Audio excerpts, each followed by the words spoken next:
Perkenalkan, nama saya Ikender Samuel Soloho dengan NIM 195040441, mata kuliah pemrograman linear, jurusan Pendidikan Matematika, Universitas Negeri Manado. Teman-teman, kita akan membahas tentang metode simplex bentuk dual, primal, dan analisis sensitivitas.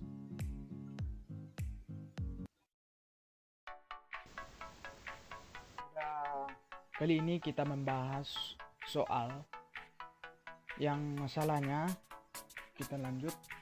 Seorang penenun akan membuat kain ulus dan kain sortali atau ikat kepala pada adat Batak yang terbuat dari kapas 3 kg untuk pembuatan kain ulus dan benang kapas 4 kg dan benang wol 1 kg. Untuk pembuatan kain sortali, masing-masing membutuhkan kerja 2 jam untuk kain ulus dan kain sortali. Benang kapas kurang dari 120 kg, benang wol kurang dari 20 kg, dan masa kerja kurang dari 40 jam. Berapakah yang harus diproduksi penenun? Untuk mendapat untung yang maksimal, dengan Z sama dengan 30x1 tambah 40x2. Soal di atas atau soal pada slide sebelumnya, kita memperoleh informasi bahwa benang kapas diperlukan pada kain ulos itu 3 kg dan pada sortali itu diperlukan 4 kg. Lalu pada benang wol, kain ulus itu tidak ada diketahui. Terus kita masuk ke kain sortali 1 kg. Lalu masa kerjanya sama-sama 2 jam. Terus keuntungan atau laba dari kain sortali dan kain ulus. Kain ulus diperoleh laba 30 dan kain sortali itu 40. Lalu kita masuk ke fungsi tujuannya, yaitu Z sama dengan 30x1 ditambah 40x2. Fungsi kendalanya, benang kapas sama dengan 3x1 tambah 4x2 lebih kecil sama dengan 120. Dan kendala yang kedua atau pada benang wol itu x2 lebih kecil sama dengan 20. Kendala yang ketiga atau pada masa kerja itu diperoleh 2x1 tambah 2x2 lebih kecil sama dengan 40. Terus kita masuk pada batasan non negatifnya, x1, x2, s1, s2 dan s3 lebih besar sama dengan 0. Setelah kita memperoleh dari informasi dari soal itu, kita lanjut pada langkah-langkah pengerjaannya. Yang pertama, kita itu harus mengubah fungsi tujuan dan fungsi kendalanya. Fungsi tujuannya Z sama dengan 30x1 tambah 40x2.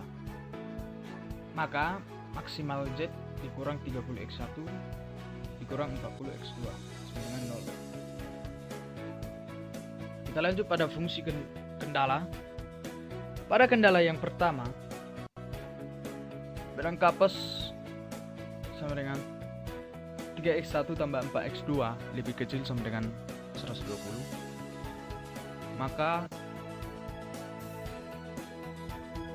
fungsi kendalanya 3x1 tambah 4x2 tambah s1 lebih kecil sama dengan 120. Jadi pada kendala yang pertama ini kita ada penambahan surplus atau S1. Terus kita masuk ke kendala yang kedua, yang diketahui bahwa X2 lebih kecil sama dengan 20. Maka kendalanya X2 tambah S2 lebih kecil sama dengan 20. Begitu juga di kendala yang kedua, penambahan surplus yang kendala kedua atau S2. Kita masuk ke kendala yang ketiga. Pada masa kerja, 2x1 ditambah 2x2 lebih kecil sama dengan 40, maka 2x1 tambah 2x2 ditambah S3 lebih kecil sama dengan 40. Begitu dengan kendala yang ketiga itu ada penambahan surplus, yaitu S3. Setelah kita mengubah fungsi tujuannya dan fungsi kendalanya, kita memasukkan atau menyusun persamaannya ke dalam tabel berikut ini. Jadi pada Z ini X1, X2 ini kita masukkan ini 30X1. Jadi ini minus 30 dan minus 40 X2. Jadi ini masuk. Begitu juga pada fungsi kendala yang pertama atau S1 dan kendala yang kedua S2 dan kendala yang ketiga atau S3. Dimasukkan ke persamaan dalam tabel. Maka beginilah tabelnya. Setelah kita menyusun ke dalam tabel, kita harus menentukan kolom kunci. Yaitu kolom kunci adalah kolom yang mempunyai nilai baris Z yang bernilai negatif dengan angka yang besar. Jadi kolom kuncinya ada pada X2. Yang ini, X2.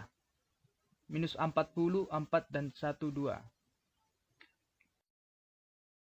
Kita lanjut pada menentukan nilai baris kunci. Jadi menentukan baris kunci adalah indeks yang paling kecil. Jadi rumus indeks sama dengan nilai kanan dibagi nilai kolom kunci. Jadi nilai kanannya pada S1 diketahui 120 dibagi nilai kolom kuncinya X2 diketahui 4. Jadi 120 dibagi 4 maka memperoleh indeksnya 30. Begitu pula pada S2, nilai kanannya 20 dan X2-nya atau nilai kolom kunci itu 1. Jadi 20 dibagi 1 sama dengan 20.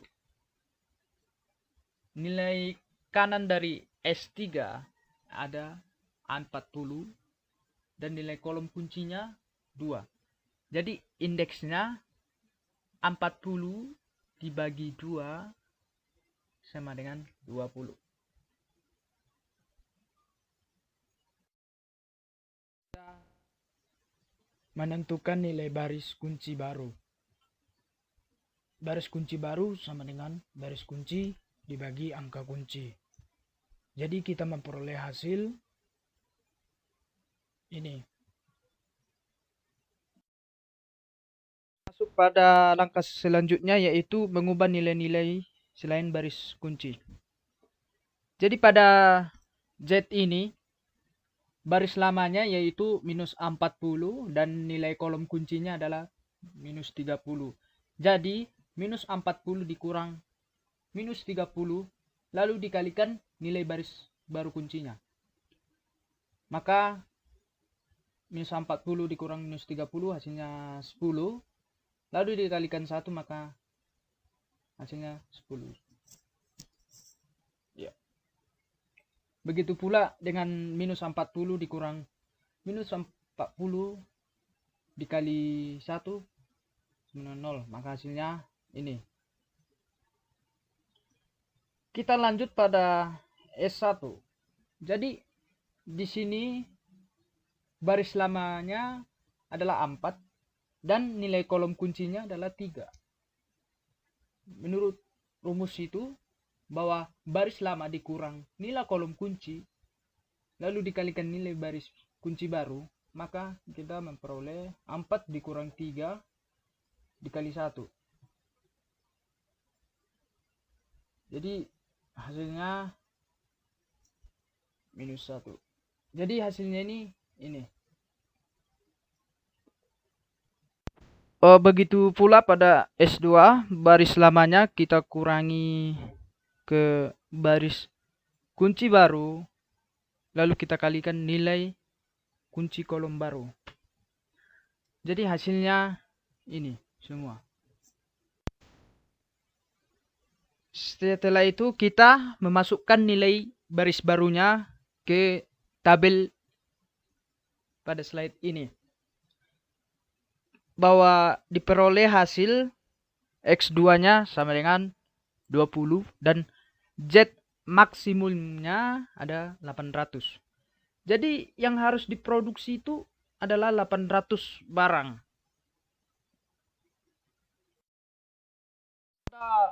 Materi yang selanjutnya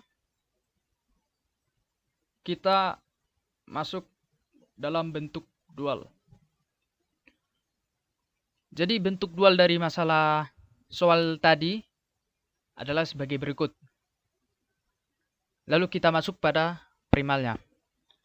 Maksimal dari Z sama dengan 30x1 tambah 40x2 memperoleh kendala atau masalah. Kendala yang pertama, 3x1 ditambah 4x2 lebih kecil sama dengan 120. Lalu kendala yang kedua, x2 lebih kecil sama dengan 20. Dan kendala yang ketiga, 2x1 tambah 2x2 lebih kecil sama dengan 40. Lalu x1, x2-nya lebih besar sama dengan 0. Setelah itu kita masuk dalam bentuk baku primalnya, bahwa maksimal dari Z sama dengan 30x1 tambah 40x2, kita tambahkan 0x3 tambah 0x4 tambah 0x5. Jadi kendalanya kita peroleh bahwa kendala yang pertama itu 3x1 tambah 4x2.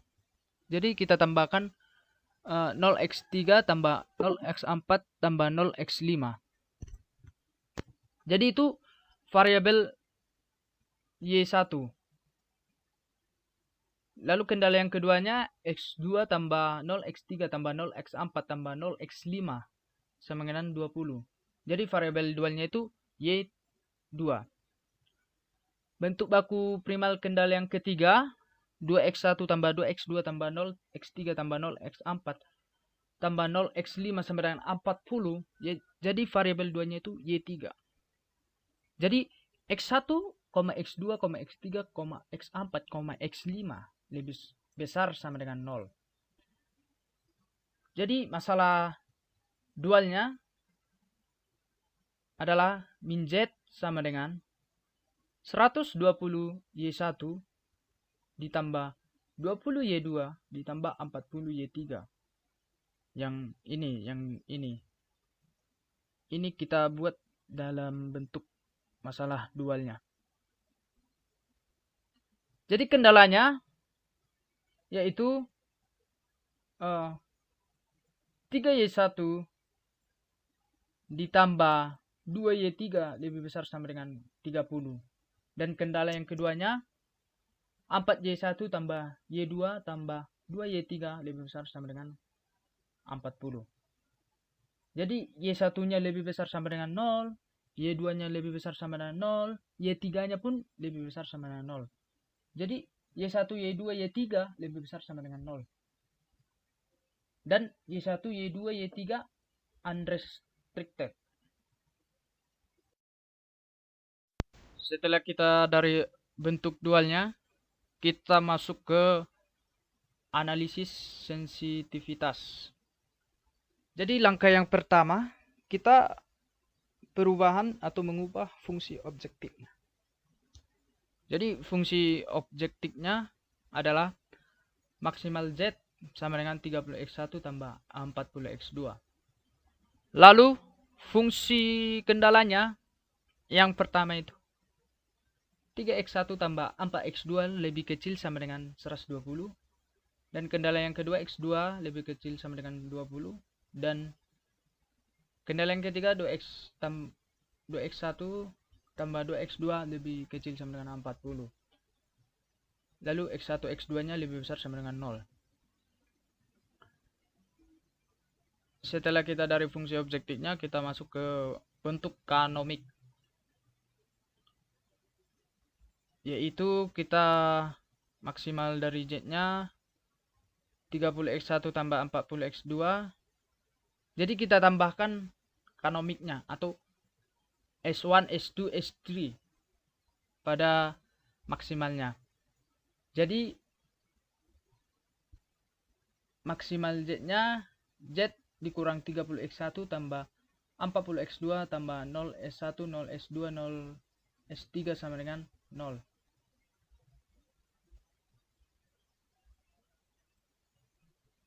Lalu 30x1-nya itu kita ubah menjadi C1. Kita ganti jadi C1. Jadi Z kurang C1 kurang 40x2 tambah 0s1 tambah 0s2 tambah 0s3 sama dengan 0. Jadi kendala dari bentuk kanomiknya bahwa 3x1 tambah 4x2 tambah S1 sama dengan 120. Jadi kita tambahkan surplusnya, yaitu S1. Begitu pula pada kendala yang kedua, X2 tambah S2 sama dengan 20. Jadi surplusnya itu S2. Begitu pula pada kendala yang ketiga, 2x1 tambah 2x2 tambah S3-nya sama dengan 40.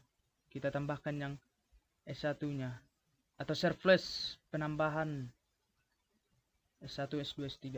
Jadi X1, Y1, S1, S2, S3 lebih besar sama dengan 0. Setelah kita mendapatkan bentuk kanomiknya, kita masukkan dalam bentuk tabelnya. Bahwa dalam X1-nya tadi minus 30 ini kita ganti menjadi minus C1. Setelah itu penyelesaiannya kita bagi untuk mendapatkan rasionya atau nilai tengahnya. Jadi variabel basis S1 sama dengan penyelesaian dibagi X2. Jadi 120 ini pada S1 dibagi 4 sama dengan 30. Jadi rasionya 30. Begitu pula pada S2-nya. S2-nya pun kita bagi 20 bagi 1, hasilnya atau rasionya 20. Dan S3 penyelesaiannya 40 bagi 2 sama dengan 20. Jadi nilai paling terkecil itu ada pada ini, 20. Pada S3. Setelah itu kita menggantikan S3 pada kolom basis dengan X2. Bahwa basis X2 sama dengan baris yang S3 itu kita bagikan 2. Jadi yang S2 itu kita ganti X2. Lalu kita bagikan 2. Maka hasilnya pada kotak merah ini. Langkah selanjutnya kita mencari baris Z. Bahwa baris Z sama dengan baris Z dikurang negatif 40 lalu dikalikan baris baru X2. Jadi baris Z-nya ini yang ini. Nah. Terus kita kalikan ke X2-nya untuk memperoleh hasilnya. Lalu kita kurangkan. Gitu. Jadi gini. Satu ini kita kalikan ke X2. Yang ini, yang 0. Lalu kita kurangkan. Maka memperoleh hasil ini, 1. Begitu pula, jadi minus 40 ini kita kalikan ke X2, yaitu 1. Maka hasilnya ini minus 40, kan minus 40 kali 1 kan minus 40. Jadi kita kurangkan.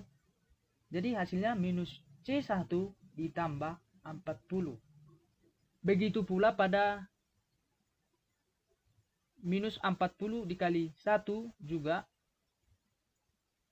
Ini maka hasilnya ini minus 40 ini. Lalu kita kurangkan, maka hasilnya 0.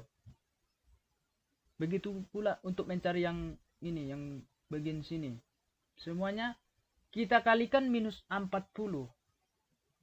Minus 40 ini kita kalikan ke X2 untuk mendapatkan bagian yang kedua ini, yang ini. Lalu kita kurangkan. Nah, maka hasilnya ini. Jadi kita memperoleh hasil baris baru Z-nya ini pada kotak-kotak ini yang warna kuning. Kita masuk langkah yang selanjutnya, yaitu mencari baris baru S1-nya. Jadi baris baru S1-nya sama dengan baris S1 dikurang 4 dikali baris baru X2. Jadi caranya kita itu pertama mengalihkan ke X2. Jadi X1-nya itu ini. Jadi bahwa 4 itu kita kalikan X2 untuk mendapatkan bagian sini. Jadi bagian ini kita kalikan X2. Lalu kita kurangkan. Misalnya gini ya kan. 4 dikali 1 sama dengan 4. Jadi 4 itu dikali X2-nya yaitu 1 sama dengan 4. Lalu kita kurangkan. Jadi 3 dikurang 4 sama dengan minus 1. Jadi hasilnya S1-nya itu pada kotak warna kuning ini. Kita lanjut pada langkah yang selanjutnya untuk mencari S2-nya sama juga caranya. Caranya itu sama juga. Jadi kita kalikan dulu ke X2-nya.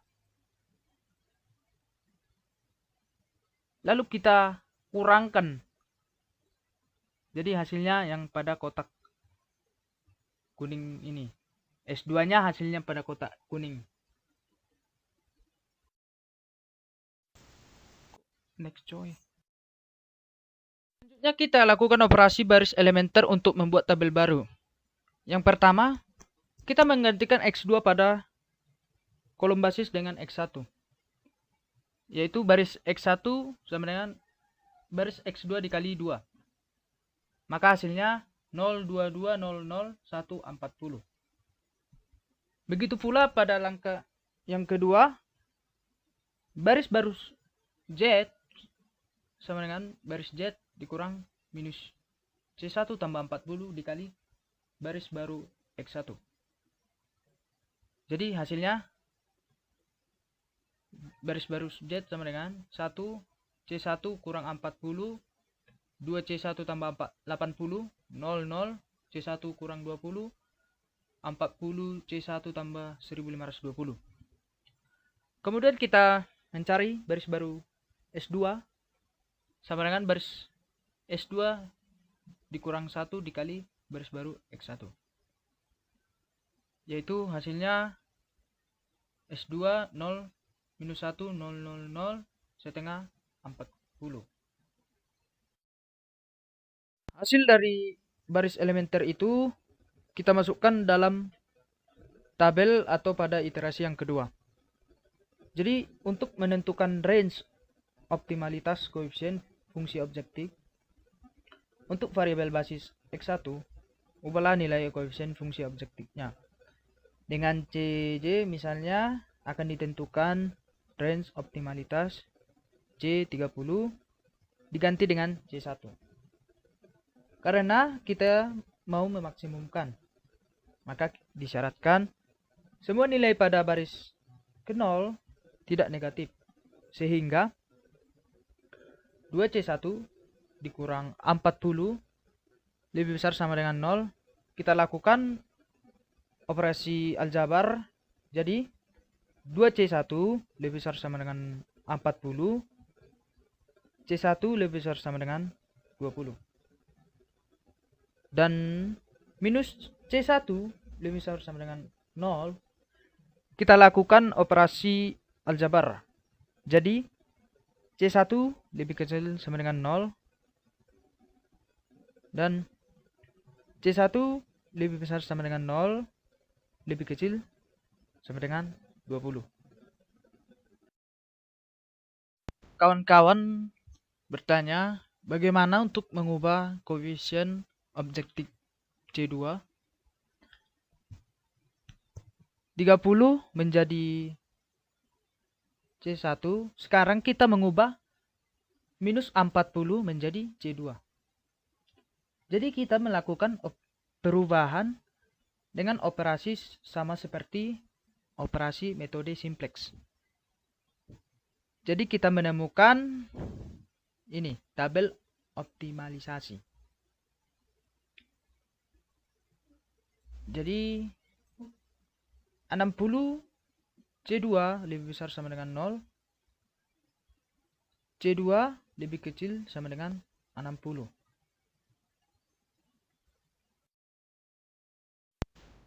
Selanjutnya kita melakukan perubahan RHS atau right hand side. Analisis sensitivitas terhadap perubahan nilai RHS yaitu menentukan range visibilitas sebuah RHS sehingga variabel-variabel basis dalam penyelesaian optimalnya tidak berubah. Kita membuat seperti metode simplex, cuma kita tambahkan delta B3 pada tabel itu. Di sini kita membuat koefisien 1000 karena saya melakukan pada kendala yang ketiga, menambahkan delta B3 yaitu 1 dan yang lainnya 0. Jadi akan ditentukan range visibilitasnya untuk B3 ditambahkan satu kolom delta B3 dalam tabel simplex. Kemudian dijalankan algoritma simplex sampai diperoleh solusi optimal.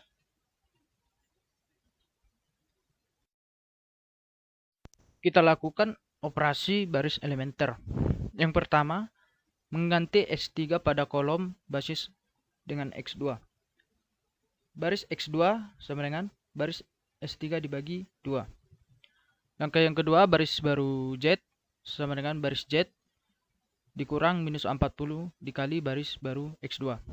Langkah yang ketiga, baris baru S1 sama dengan baris S1 dikurang 4 lalu dikali baris baru X2.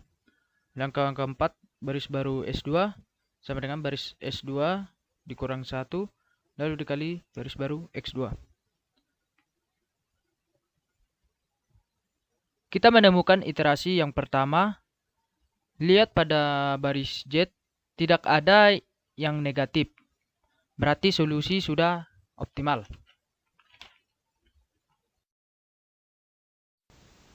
Agar solusi optimal mempunyai variabel basis yang sama yaitu S1, S2, X2, maka disyaratkan sebagai berikut. 40 dikurang 2 delta B3 lebih besar sama dengan 0. 40 dikurang setengah delta B3 lebih besar sama dengan 0. 40 ditambah delta B3 lebih besar sama dengan 0. Jadi untuk himpunan penyelesaiannya, delta B3 lebih besar sama dengan minus 40 lebih kecil 20. Atau delta B3 lebih besar sama dengan 0 lebih kecil 40. Sekian dan terima kasih.